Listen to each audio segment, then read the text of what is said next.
Okay. You want to do the clap thing? Yeah. 3, 2, 1, clap. All right. On point. Okay. All right. So we'll get started then. So, hello everybody. My name is Donde Jack, and I'm a small Twitch streamer and a co-owner of Blossom Community. And today I'm joined with ConeheadMC, a Twitch streamer. How would you introduce yourself? Hello. The name's Conehead. My notable fact is that I'm British, and that's pretty much just about it. I'm very happy to be. I'm very happy to be here, Jack. Well, hello. Hello. All right. So, as I understand, you've had some success on Twitch recently. You're peaking at almost 4,000 followers, and your stats have been incredible. So, can we start talking about how you got started on Twitch? Like, what really started for you that you wanted to become a content creator? I've always wanted to create content. I think the main factor is the fact that I've never until sometime last year when I started, I never really had the chance, or I never really thought I was able to do it. And then finally, I got some upgrades to my computer and stuff, and I was like, hold up, this could actually be a thing. And then I just started streaming. So what did you start streaming? Have you always, so obviously as your name implies, ConeheadMC, have you always been a Minecraft streamer? I have always been a Minecraft streamer. The MC's only there because this one more Mong who Twitch report, they Twitch support. They won't delete the account even though it's been inactive for 8 years. For 8 years, Jack. I can't get the name Conehead. I can't, Jack. It's just the guy hasn't used Twitch in 8 years and they won't take it. Oh, it's so upsetting. But oh bloody hell. So, all right, so ConeheadMC, so you've always been a Minecraft streamer. So what was the pinnacle, watershed moment where you started to realize that, you started to was there a moment where you started to gain traction? Obviously Twitch growth doesn't happen overnight. So at what point did you start to realize that, you were starting to pick up steam, that you wanted to improve things and, really up your content at the next level to increase your viewer base? I've always wanted to, but it was a good indicator. It was sorry for messing up my words. It was around a kind of the 300, 400 follower mark. Because obviously about the Twitch recommended, and how it works is extremely bad. But how it does it is it kind of tends to start boosting you for different better and worse for everyone. There's no way of making it better or worse. Just around the 300 follower mark, 300 to 400 follower mark, and at that point I started gaining traction to the point where I was going from a couple followers a day to upwards of 50 plus. Which right. that when that happened, I was like, I really gotta harness this. I need to get my brand going. I need to get it going. I need to pick someone and stick with it. Right. You know what I mean? Yeah. Of course. So you've really had some success recently. When I met you, I think we became friends in about November. You were, I think, at 950 followers.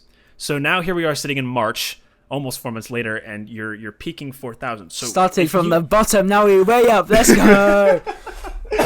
Color attack. Okay, yeah, carry on.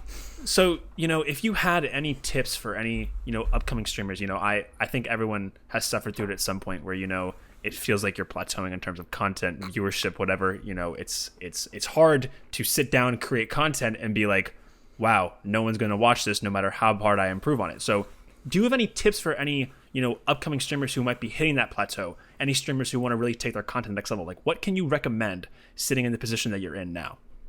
Well, obviously there's things more we'll do Twitch related things first. One thing that's really Twitch related is make sure you on Twitch you can't, unless you get the recommended. Most people around Twitch, they grow slowly and eventually get to where they are, either due to just slow growth or maybe they get a boost from other platforms they've blown up, right? But if you're growing up that way, right, the best way to get big is you can't start with variety. You can't start with variety. As much as you are, if you play free games, for example, you play Minecraft. Let's say you play Fortnite, and let's say you play Call of Duty, right? Your Call of Duty viewers aren't going to come to your Minecraft streams, and your Minecraft viewers aren't going to come to your Fortnite streams necessarily, right? It's all about having first of all, you have to pick a game and stick with it, because if you have this kind of split up community, they're gonna have arguments. For example, a Call of Duty player may really dislike Fortnite or really dislike Minecraft, and they're not gonna enjoy watching you, and they're gonna kind of hate on you, being like, come on man, play some Call of Duty. By playing one game, it eliminates all this, and it means that everyone who's coming to your streams is coming for Minecraft. They're not coming for anything else. They're not going to be expecting anything else. If you know what I mean. Right. So basically, what you're recommending is, starting out, stay consistent. With the game. Stay consistent with your stream time, with what days you stream, and what game you stream. That is really important. The most important thing that I found for me, and I've heard a lot of other people say this as well. I'm good friends with Cyberonics, and he's told me that tips he's got from Tommy and stuff is you have to make sure you choose. You have to get the reason why you're doing it in your head. You have to make sure that's be honest with yourself. Why are you doing this? Where are you trying to go? What are your goals in it? Once you've got that, you can get on with stuff. And with the issue about numbers and staying motivated, is I understand. I do look at my analytics. I do look there, but you can't get excessive analytics, because then things for example, maybe your average has gone up by 20 because of a raid or something. You're gonna be hyped about that, right? But the next day, maybe it's one below par. It's gonna hit even harder. Right. Things like that. You need to get out of your head that this is oh no, I'm doing bad, I'm doing crap, they can be really detrimental to your mental state. You have to stay motivated and just do even if there's maybe less people watching on stream, right? On some days, obviously, you have to remember these are just normal people. They can't come every day. They're not mindless drones that can come every day in every stream no matter what. Because they have other streamers they may want to watch, and they have other things to do. Especially people our age who I imagine take up a large percentage of our viewers, do have school, they do have studies and need to get on with as well in their free time. And you have to remember that, right? And one big issue I find is that people get down on thinking they're doing badly when it's just a lower average viewer for one day. So you need to remember that obviously these are people, but you have to remember as well that even when there's less people, they're still people who are coming to your stream. And just because there's less people there, what rights do you have to say that it's going to be a worse stream, I'm going to be less motivated, less energetic just because there's less people here? Because if you let your mind drag on analytics, it's also going to affect your emotions and your personality on stream. Absolutely, as well. Yeah, because for example, when you get really excited when there's maybe 50 people there, right? You're gonna be the exact same for you have to take it back to when you start streaming, right? For example, when you're at maybe 300, 400, maybe you're even peaking at 10 average viewers, maybe even higher, right? Some days, maybe not many come. But you have to think, when you first started streaming, your energy was the exact same as where I can say where I am now, right? And me being energetic on stream, I am the exact same as around 40 to 60 viewers as I was when I was at 3 viewers. I'm the exact same. And because I also, one thing I really recommend is turning off your viewer count. You don't need to look at your viewer count on stream. Looking at the analytics, not excessively, is fine, but keep the viewer count off when you're streaming. Because I do remember the past, I've been really hyped at the start of a stream. Maybe a lot of people have come in, but then people by chance have just had to go. Because obviously, they are people living lives. And I do remember sometimes I would end my stream early, or I would just be really down for no reason. I confused myself why I was down. But it was just because my viewer count was lower. And I didn't notice that until I started turning off. It's only then I realized that's what was affecting my mind in that situation. And in terms of bringing your content to the next level as a smaller streamer, what could you recommend in that department? You need to I think that also bring content to the next level. That is a very good question, because it's very, very, very subjective. It's very bring your context to the next level. That might be longer streams, maybe funny Minecraft ideas, maybe doing coded stuff. Basically, anything that's putting more effort into your streams is going towards it. That might be just going onto After Effects or a similar program and creating a stinger, a stinger for your channel, which obviously goes between your screen, between your changing slides. You maybe add a chat box, something like that, or for example, you're coding things. For example, I personally am not a coder because I'm dumb as hell, but I'm not like you, Jack. But I'm coding a fun data pack to do on stream or something like that. It's all about something that will enhance the viewer's experience. You know, whether it be like physically enhancing, like with a different game mode, or like just, you know, indirect, you know, just maybe like a chat box, you know, recent subscriber to like inadvertently thank them again, you know. Right. Yeah, absolutely. If you could say one thing to your past streamer self, like starting out, what would it be? Be funnier.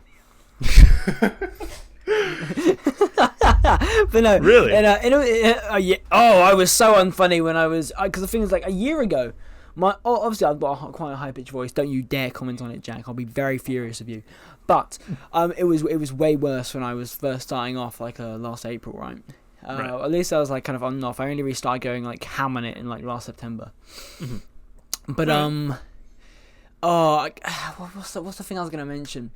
Is I mentioned about like staying motivated and things, right? You have to remember that like the Twitch algorithm is completely random. There is no way you can swear. There is no way you can just get it, do something to turn it on. It is entirely random. For example, I have I'm not gonna name the name, but I've been streaming for like pretty much over like technically over a year now, but only properly for like over 6 months now, right? And one of my viewers only started 2 months ago, and they're almost double my size now. That is solely because of Twitch recommended. They just happen to get boosted, you know, by chance. Like it's like 1 in a million, you know, it just happens. I know this guy who went from 10 average viewers to 100 average viewers in a month. No raids, no big raids, no nothing, just because of recommended. And you have to remember that like, just because they've had that does not make them any better than you. Doesn't mean that you should copy their content or anything like that. That is solely luck. There's nothing you can change about that.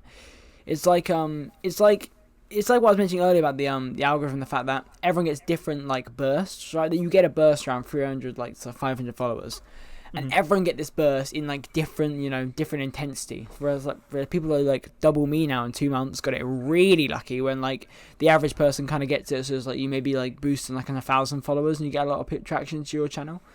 You just have to remember that just because they've had that, it doesn't mean that they're better or worse. It's solely the fact that it's just recommended chance. All right. What would you like to? Is there anything else that you would like to add? It's one thing I'd like to stress enough about like content creation, right? Is it takes like first of all, you need to be yourself, and I think the best way to be able to gain viewers and keep them is to make your content personality based. Right? Because I play Minecraft, right? And I play anything, but people come every time, or try their best to come every time, because they're coming for me. It's because the mode, technically the mode is ever changing, so you know only some people want to watch some things, but it's because I'm there the reason they come for it. And and I think that's a very important factor. You need to remember, right? You need to remember to like, you know, be yourself completely, right? And because like things like I remember I started off doing mainly open parties because my PC couldn't handle anything else, but the second I got an upgrade I stopped doing open parties because they're really like counterintuitive to a channel, right?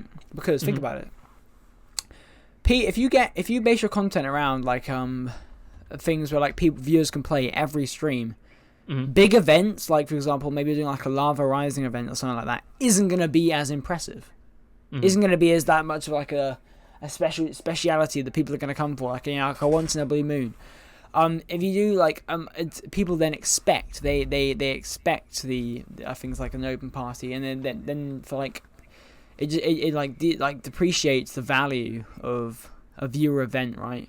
And it also means that people who come in new are often just going to come in to play in the party and never come to your stream again. Right.